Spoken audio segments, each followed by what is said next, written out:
ფეოდალის როლს ასრულებდნენ ეკლესიები. ის იყო ცოცხალი ორგანიზმი, რომელიც განაგებდა იმ სოფელს, რომელშიც იყო დაბრძანებული. აი თუნდაც ისტორიული საბუთები რო დგინდებოდა რაღაცა ხელშეკრულებები. ესეთი დოკუმენტები გვაქვს სვანეთის წერილობით ძეგლებშიც არის გამოქვეყნებული. მაგალითად, ხელშეკრულებაზე აწერია პირდაპირ ორი მხარე. ერთ მხარეს არის ბალსკომო სვანეთის თავადი დადაშქელიანი და მეორე მხარეს არის სოფელი თავსდებობითა მაგალითად თავარანგელოზის თანგილისა. თავარანგელოზი თანგილი იყო ამ შემთხვევაში ფეოდალი. ამ სვანეთს, თავისუფალ სვანეთს ჰქონდა ვალდებულება სამხედრო. ანუ ისინი ჩვეულებრივ თანამონაწილეები იყვნენ ყველანაირ როგორ გითხრა სახელმწიფოებრივ საქმეში, მაგრამ არ ემორჩილებოდნენ კერძო თავადს. და როცა ბარს უჭირდა, ანუ როცა ომი იყო, სვანები იკრიბებოდნენ, ცეცხლით ენით ატყობინებდნენ ერთმანეთს კოშკებიდან, რომ უნდა შეყრილიყვნენ და შეკრელილიყვნენ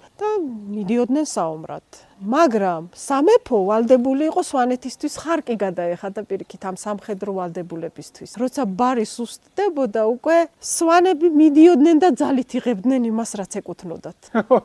აი ის რო არის ცნობილი ქუთაისი გადამწვარარე როლს. სვანებმა გადაწვეს, იმიტომ რომ აიღეს ის, რაც ეკუთვნოდათ.